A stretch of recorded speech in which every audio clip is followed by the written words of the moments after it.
Good afternoon. My name is Jonathan Cox, Information Officer with CAL FIRE. Welcome. This is the 2 p.m. press conference for the Carr fire. Just a few things to start off. Firstly, we do have a sign language interpreter. If you could please keep your camera shots wide enough so that you can have her in it as well. Secondly, please silence all cell phones and pagers at this time and take any conversations outside that you may have during this press conference. Thirdly, there'll be a question and answer session at the conclusion of the formal speakers. Please keep those to the general broad questions. There will be an opportunity for one-on-one breakout interviews at the conclusion of this press conference. Without further ado, we'll start off with an operations briefing from CAL FIRE Incident Management Team 1 Operations Section Chief, Steve Crawford. Okay. Good afternoon, everybody. As he mentioned, Steve Crawford, I'm the Incident Management Team 1 Operations Section Chief. Let me just give you a rundown on current conditions. This is what we call our operations briefing map. It's a big depiction of what we got going, and I'm just going to kind of go around and tell you what kind of the latest and greatest from yesterday. The biggest issue we had yesterday is it made a big run from Whiskeytown south here towards Igo down in the bottom. And Clear Creek Road there. We've held it in that position for most of the day today. The troops made a good attempt at going direct. Now that's in a different fuel type. It's down there mostly in a grass model, so it makes it a little bit easier for the guys to get boots on the ground. It moves a little faster, but once it's stopped, it's a little bit easier for us to control it. They're making pretty good progress working up to the north and to the west. Down here on the lower piece, but we still got a lot of open line over in this piece here that doesn't have any containment to it yet. As we get up above here, closer to the 299, it did make a little bit of push out towards 299 and the County Line Road. The County Line Road is this depiction is this X's and dots that go along the side over here is where we want to keep that fire to the east of that, and it's bumped up against there. Within the last few hours, it's slopped over, which means it's gone past that a little bit, but we're getting folks on that and hopefully making progress on keeping it on this side of that County Line Road. It did make another run up here yesterday also and ran up. It's a little bit further up here against in Division Hotel, where it's up against County Line Road as well, up in the top section there. To the north, it keeps moving a little bit. It's not moving as fast. It's pretty much made it up to this, what this depicts as dozer line up here at the top. It's kind of made its way up to that, back down in the dozer line. And right now it's holding in that piece. The section over here in the northeast side, all this is open line. There's no control lines on here, but it kind of slowed itself down and it's kind of sitting there. We're taking opportunities to come and take little pieces out as we can. With the decrease in activity, we're able to get boots on the ground. They're starting to make some good progress on there. As we come around over here by Reading on the east side here, the folks are in here what we call tactical patrol. So we're in and around the structures and the residents. There's a lot of indirect or not line that's straight with structures, and any little bit of grass or brush or something, even ornamental stuff at people's houses. If we don't get in there and we knock that stuff down, once again, winds come up, it could throw it into a grass field or something, and we'd have a little bit of another significant fire potential with the wind blowing and all that. So we're making sure we get all those pieces connected. Guys are walking the edges of all that piece through the residence and tying that stuff in. As we come down here on the lower section of Reading as well, all this stuff is looking better. We've had a couple of places where the guys thought they had it, and it's come over and just a little bit grass fires, like 15-acre fires or something that they've gotten good handle on. But again, it's constantly picking little spots where it's a thorn in our side, but we're making progress on that. A lot of this piece down here below. Thanks. Good afternoon. Brett Gavea, Incident Commander for CAL FIRE Incident Management Team 1. I'd kind of like to start off with a few safety issues that we've been running into. We have noticed that there are drone footages online of folks flying drones over this fire. That poses a huge safety risk to our folks. If you fly, we cannot. We have to ground all of our aircraft as if there's reports of drones over the fire. And it's quite a process to get our aircraft back in the area as we try to clear those drones, find out where they're coming from, and chase that down. So we ask that you please refrain from flying drones over the fire. As you heard Chief Crawford talk about the operations on the fire, we're feeling a lot more optimistic today as we are starting to gain some ground. Rather than being in the defensive mode on this fire all the time, we're starting to make some good progress out there. I think you can see that. As we move around the fire, we're going to continue to work hard to get direct line on this thing. I think by tonight, you'll start seeing containment percentages increase.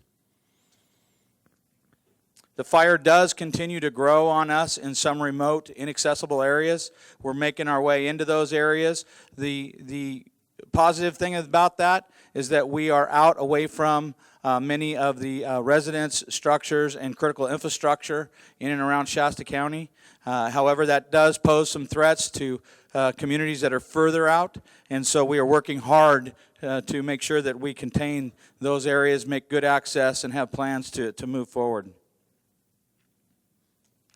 We ask for your patience as we move forward with repopulation. I spoke about repopulation yesterday, and there's a process to that. You're going to see repopulation beginning very soon. Those areas in and around the city of Reading that are undamaged, that were precautionary, that we took everybody out based on the fire behavior that we saw as we were being very conservative, you're going to see those repopulating very soon, and those orders are going to continue probably daily as we move forward. Again, I spoke about our help from the National Guard yesterday. We have great assistance from all of our cooperators up and down the state, the Master Mutual Aid System, our local, state, and federal cooperators. But we also have the National Guard here. They've came in. We've got 300 troops that came in to help us in the support function. They're helping us in the air, and we're getting a lot of crews to come in from the National Guard to assist us with suppression. And I'd like to recognize Colonel Paletti in the back of the room that's here to help us with that. So I appreciate that, Colonel. Again, I just want to thank all the agencies, all the cooperators, all the citizens for cooperating with us as we move through this disaster. And again, we're here till the end, and we will get to an end, and we will bring some peace to this chaos. So thank you.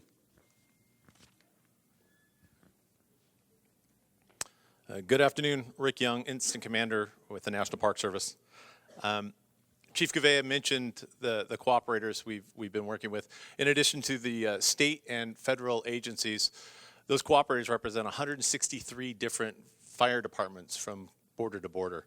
But that being said, there's 17 major fires going currently in California with over 200,000 acres currently burning, which has left the state resources really taxed. So I'm pleased to say that through the Farm Bill, the National Park Service and CAL FIRE signed an agreement to bring an additional 150 engines into the state from out of state. And some of those engines are coming from as far away as Florida. So I just want to thank you guys for your patience while we continue to work as quickly as we can to get you guys back into your houses. Thanks.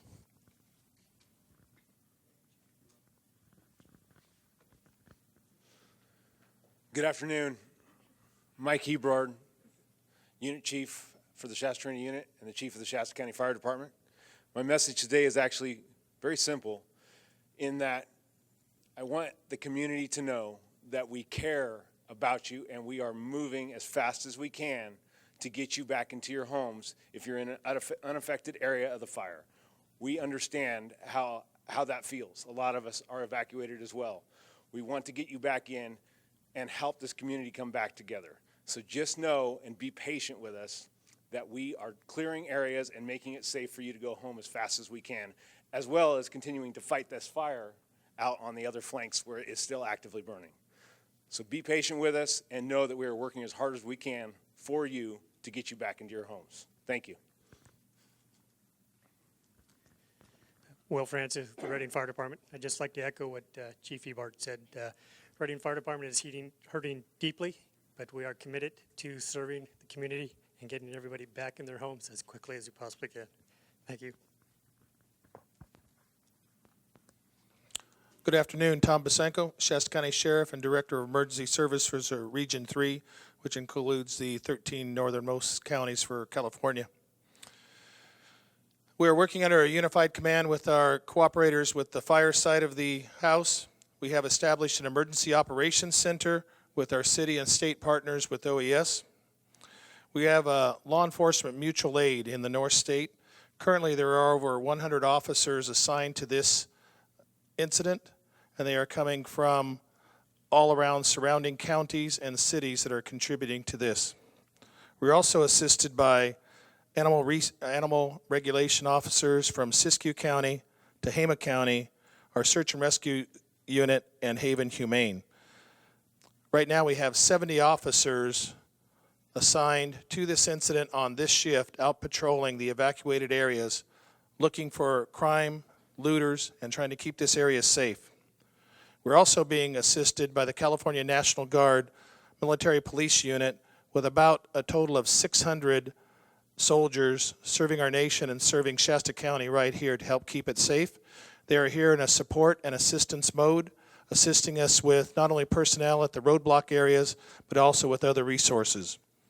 The California Highway Patrol has been assisting us and have offered a lot of resources at the command posts, in addition to the roadblock areas, with bringing in approximately 140 officers from throughout the state. Our duties include the cooperation and cooperative work with evacuations, working with the fire officials to get those notices out ahead of the fire. And just because you may not see smoke or flames does not mean there is not a danger. We try to get out ahead to get the people out first, so then the large, heavy equipment pieces can come in safely. And after an evacuation, we do have the security patrols throughout those evacuated areas occurring 24 hours a day. We're also working with the fire cooperators with mapping of the fire and trying to keep the public advised of that through our website and through our Facebook page. A number of evacuation shelters have been established: Shasta College, Cross Point Community Church, Simpson University, Foothill High School, and Trinity High School in Weaverville. We ask that if you are not an evacuee and needing the services of the shelters, to seek other assistance. There have been reports of people coming in from outside of the evacuation areas, and that is leading to the shelters being full. We're also being assisted at the shelters through the American Red Cross. A missing persons hotline has been established, and that number is 530-225-4277. To date, there's been 16 reports made of missing persons. 9 of those have been cleared. 7 are currently being investigated, and there has been a 4th victim identified as a result of the fire consuming a residence and a decedent located in that residence. We have not released the names of any of the decedents in the fire, and that is because through the coroner's office, the identification and release of the name of decedents is under the authority of the coroner's office. There's also a procedure that we have to make sure that the decedents are properly identified, and then the next of kin and their loved ones notified. The most recent one did occur within the fire area, and I'm not releasing the area where it occurred until we have more confirmation and working with the family in this matter. Once the fire is out, we will begin recovery efforts. We will be establishing a local assistance center with local, state, and federal officials, with nonprofit organizations, and with volunteers. And that is for helping those who have been in this fire with damage, loss of homes and other properties, with disaster assistance programs, streamlined recovery processes, and a centralized location for services.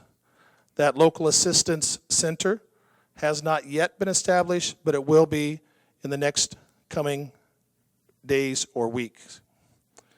Reentry and population is first and foremost with all the cooperators here and with the Shasta County Sheriff's Office. However, that's being assessed continuously for repopulation and reentry. And it is dependent on a number of factors, which includes fire and the fire behavior, and then working with utility companies and others to ensure safe reentry and repopulation. Safety is first and foremost in our minds, and we know that you want to get back into your homes and back into the areas that have been affected so that you may assist the damages, but we have to have everyone from the fire cooperators to the public and the owners of the lands to be safe.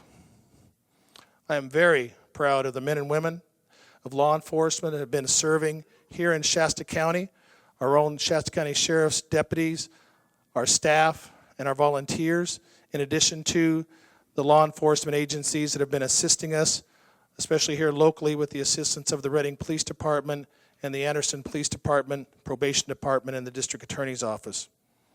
The quick actions of these men and women working with the fire officials for the evacuations and the evacuation notices led to lives being saved. Thank you very much. Good afternoon, everyone. My name is Greg Bartz. I'm an assistant chief assigned to the Northern Division office here in Reading.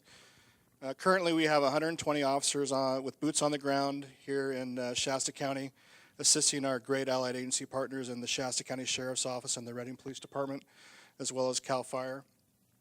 Currently, we are manning 44 hard closures, and we're also providing roving patrols in an attempt to provide proactive patrol in the areas that are affected by the fire to ensure that those who wish to trespass or bypass the hard closures are contacted, and trying to avoid any type of theft type activity.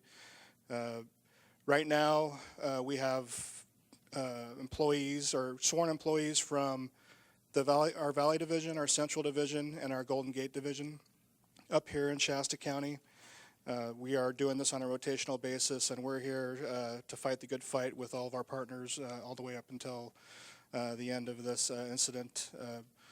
We share a lot in common with folks who have been affected by the fire. Many of our employees have been evacuated, as well as there's been some traumatic stuff with our folks as well. So we're here local, we're part of the community, and we are trying to cope our way through this just like everybody else is, and meanwhile providing the highest level of safety to the public while we're out there taking care of business. Thank you.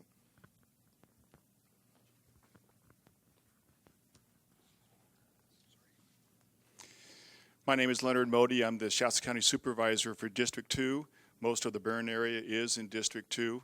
But my comments are actually to all the citizens of Shasta County who've been affected by this fire. And I don't want to belabor the point, but I wanted to reiterate what's already been said by those behind me. Be patient. Like you, I've been evacuated from my home. I understand what the angst that you're going through and the concern and wanting to get back to see if you have homes left and take care of other things that may be needed there. But let the fire personnel make it safe before you go back. That's their main goal. Be patient, give them the time. The second thing I'd like to just say is I've been a lifelong resident of this community. I've never seen a fire with such destruction here in this area ever before. I would tell you I've been out there in many of the areas with the fire personnel looking at the destruction. I will tell you that your firefighters are doing an extraordinary job battling this blaze. They should be truly recognized for what they're doing. I also want to say thank you to all those who are helping law enforcement, obviously, our National Guard, OES, and all the other support groups that are here. Hundreds and hundreds of people, thousands coming to help support our community. We should be grateful for that support, and we should thank them whenever possible. But I want to personally say to all of the fire personnel behind me, as well as law enforcement, job well done. Thank you for working so hard to keep our community safe.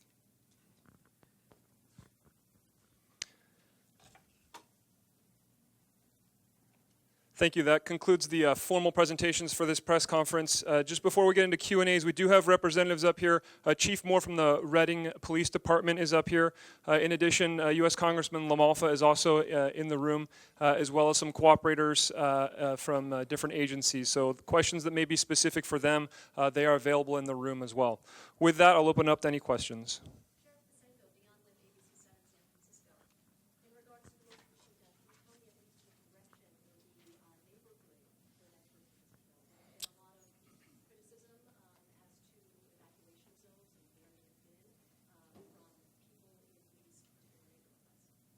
We're not releasing the area where the most recent decedent was found. As far as evacuation notices, the Sheriff's Office and our allied partners were giving notifications ahead of the fire as much as possible. This was a very quick-moving fire. We used a number of methods from technology such as reverse 911, code red, and iPause systems, in addition to going actually door to door, knocking on doors and making those notifications as best as we could, and also using loudspeakers on our PA systems within our emergency vehicles. Thank you. Sheriff, can you clarify the figure of the death toll? You mentioned you said a fourth person has been killed. I thought it was higher with the previous ones for the entire Carr fire. For the entire Carr fire, I'm speaking to the in-depth investigations that we had through the Sheriff's Office. From there were additional 2 firefighter deaths previous to these. That would bring the grand total to 6 people that have been killed.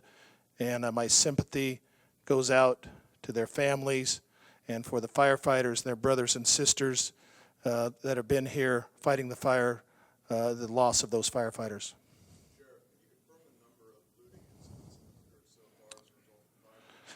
We have had, I'll have Chief Moore come up and speak to actual, those reports within the city of Reading, and then I'll follow up after he concludes. Hi, Chief Moore, Reading Police Department. Looting became a problem a couple of days ago when we started all of our evacuation zones and neighborhoods. We have since beefed up patrol in most all neighborhoods, in fact all neighborhoods. Everyone we come into contact in those neighborhoods, if they don't have a legitimate reason to be there, if we don't arrest them for looting, they will be arrested for something else. And so it's a no-tolerance stance. We don't want people in neighborhoods. People are getting victimized, and it's unfortunate. I don't have exact numbers, so looting is a specific crime. We're often getting to these folks before they commit the crime. We just arrested one with illegal weapons in a neighborhood that he shouldn't have been. And we've had multiple incidents, us, the Sheriff's Department, and the California Highway Patrol. So we are nipping it in the bud before it happens, and that's the goal. But it's a concern of mine, and we're taking it serious. Thank you. Thank you, Chief. In regards to the Sheriff's Office, we have not received direct reports of looting. Usually we have those. There has been an arrest made of a parolee that was in an area. He was probably out and about to do looting, but again, he got arrested on outstanding warrants, and he was arrested and taken to jail. I'll take this question, then I'll follow up with you.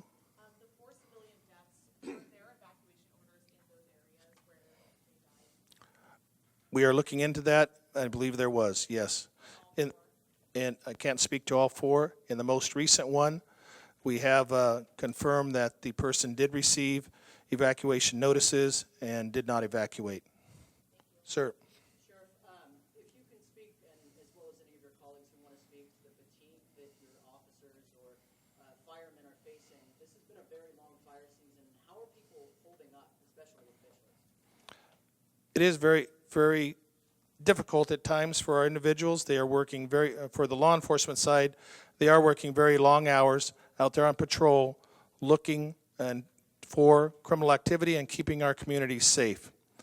However, they are getting through this. One of the officers one of our deputies lost his home, and he made a Facebook post that said he lost his home, but he's still out there working and in the areas patrolling, and no looting on his watch.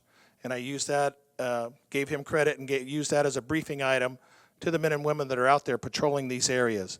As to the fatigue factor for the fire folks, I'll have a CAL FIRE person speak to that. So we talked about this previously. This fire started here on Monday, just a week ago. Some of those folks, as the fire came into town from 299, came into Old Shasta, came into Reading, went through Reading, Keswick. Those folks, 48-plus hour shifts, they were just going on pure adrenaline. They were doing everything they could to save structures. So they were absolutely exhausted, no doubt about that. We got them off the line. That was a priority of Chief Gavea's, to get them off the line after those 48 hours, get them 24 hours down and rest as the next shift went on, and they took care of the houses from there. But the folks, all the responders, just going out of their way, everything they could, they know what's at stake, and they did everything in their power to stop it. So they'll work through it. Yes, it's a long fire season. It's only July.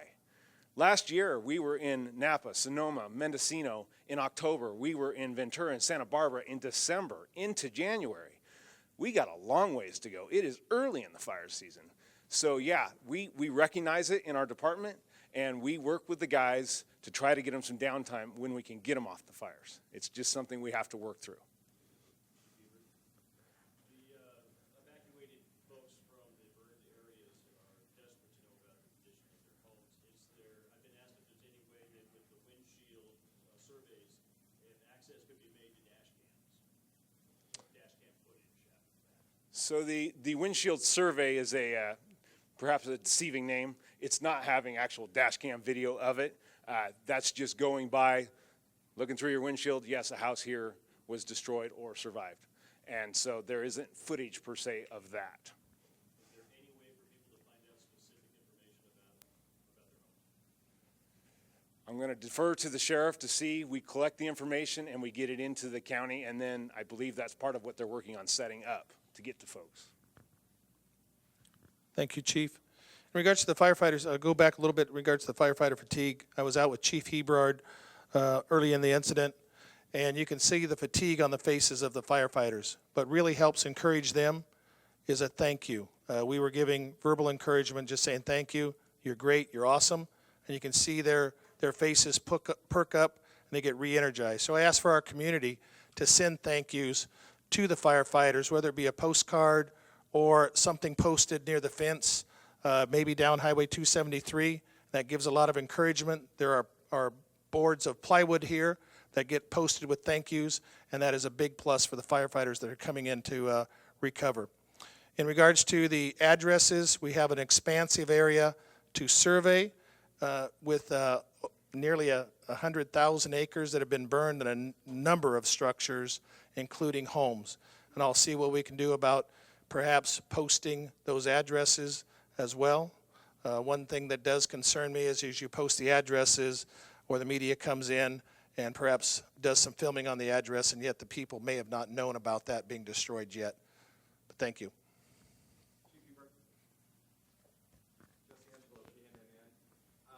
What is the status of the fire as it relates to Trinity County? And there are homes that are being threatened in that area. Is there anything these homeowners can do now prior to evacuation to protect their own property? So I'm going to have that as a two-part, and I'll address your last part, and I'm going to have Chief Gavea address the other part as the incident commander. So in general, to protect your houses, we require defensible space. That is Public Resources Code 4291. That requires 100 feet of clearance around structures. So you should have done that early in the spring. That's what you should have done.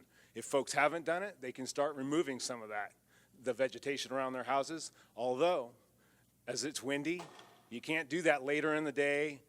You don't want to start a fire doing that either with a weed eater or those types of things. So it's somewhat of a double-edged sword at this point when people are doing that. But yes, they should have cleared around their houses and structures that they have to help the firefighters help them when they come in to try to save their houses. And I'll give it to Chief Gavea to speak to the fire.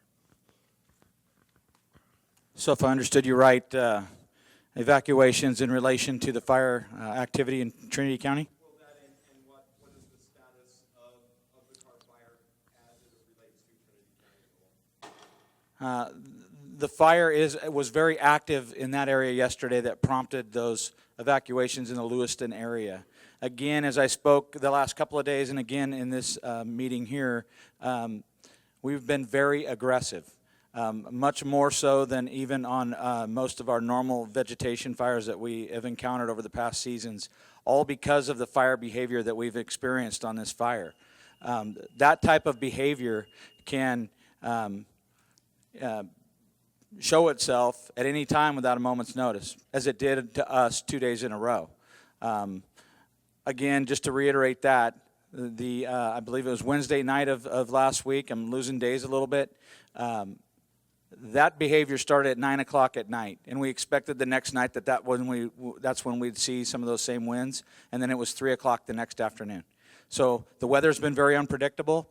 I can tell you the inversion layer has affected how the weather behaves. So we've been very aggressive of evacuating much further out than we would normally until we can get a good handle on that.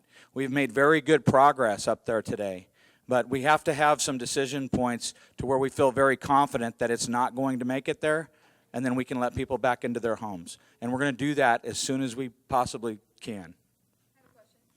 When people have been evacuated, is there something they can do to make their homes easier to protect by the firefighters? Like, do you leave a garage door open? Do you leave a note?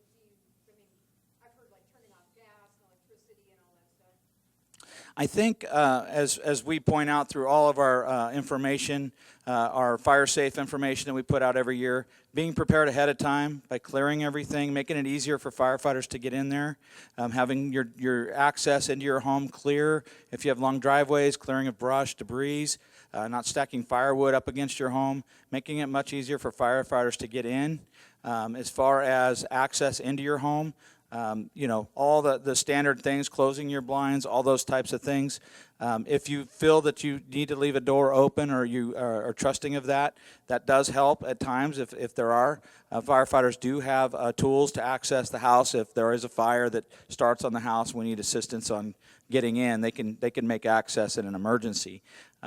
As you heard from Sheriff Pasenko yesterday, in the case of animals, if you're leaving and you're leaving animals, trying to leave some of the animal food outside, because the firefighters will look for food. They'll put water for the animals, and if they can physically find food, they will do those types of things. But really preparing well before fire season is what we recommend, not waiting until the evacuation order.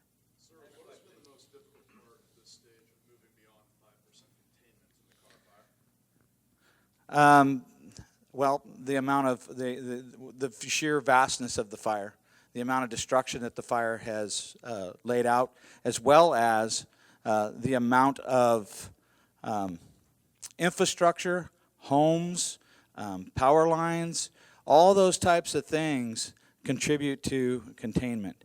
When can we get firefighters into certain areas? How do we get in there safely? And as I explained on the containment is a percentage of the overall fire line. We have over 100 miles of perimeter on this fire. It's a percentage of that where we don't feel like we have to physically work the ground. We're basically in patrol status to make sure that no smokes are popping up. That means we've already worked the ground, and we call it mop up, and we've put it into a very good state, and we feel very comfortable with that section of the line.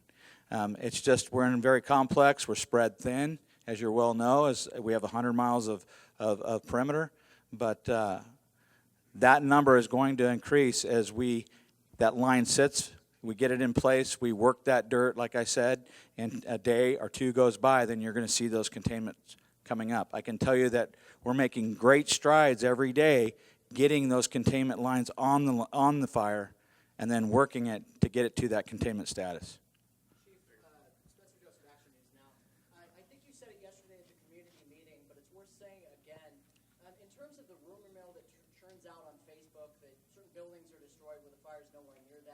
Where can people turn to for the most accurate information so that they don't have to look to those sites and make assumptions that aren't true? Everything that comes out from, you can go to the CAL FIRE webpage and go to current incidents and go to the click on Carr Fire. There's all kinds of status in there as far as the incident, mapping, things like that. Our PIO shops are constantly putting out media releases. Every time we do evacuations, repopulations, those media releases are going out. So through all of you and the local media, that information is going out. We also have Twitter and social media sites that information is going out on. And as I said, it's a very large incident, and we're kind of catching up to a lot of those things. And the fire's not moving nearly as fast, obviously, as it did for a couple of days. So that information will be a lot more detailed moving forward now that the fire is at a normal pace, as I can put it, for what we're used to dealing with. So, yeah, all those areas are where you want to go to find that information. Chief, with the fires in Mendocino Complex Fire, the Napa County Fire, the fact that it's only July, is there any concern the resources that were here in Shasta County are going to have to move somewhere else to handle another fire? Absolutely. It's a concern for all the personnel. on this incident, there's no doubt that they're going to have to move throughout the state. And, we can all only pray that we have a shorter fire season than we experienced last year. But that's our job here, to make sure that we properly take care of these resources before we release them. So this is a long haul, as I said.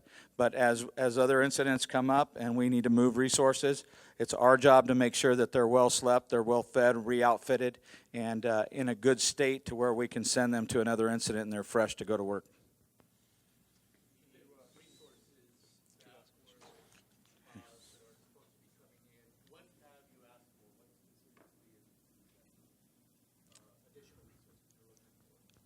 Our critical resource request throughout this entire incident has been engines, crews, and dozers, and specific overhead positions. There's an impression among a lot of Reading residents that the fire danger has passed them by. Is that accurate?